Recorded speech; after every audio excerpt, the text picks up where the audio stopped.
النقد الدولي أن ديون المؤسسات الجزائرية العمومية والحكومية تجاوزت 42 مليار دولار منذ نهاية 2020.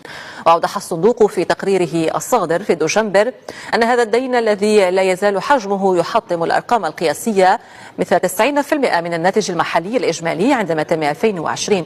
وعبرت مؤسسة بريتون وودز في هذه الوثيقة التي نقلتها وسائل إعلام محلية عن أن حوالي ثلثي هذا الدين الذي يمثل عبئا حقيقيا يمنع البلاد من التطور والاستقرار ماليا تضمنه الدولة، ويجب أن تتلقى المؤسسات العمومية بانتظام مساعدات من الدولة. وطلب صندوق النقد الدولي السلطات الجزائرية بتجويد المعلومة المالية وشفافية المؤسسات العمومية، ونشر تقريرا موجزا حول نتائجها المالية وتعزيز مراقبتها لتدبير أفضل للمخاطر المالية.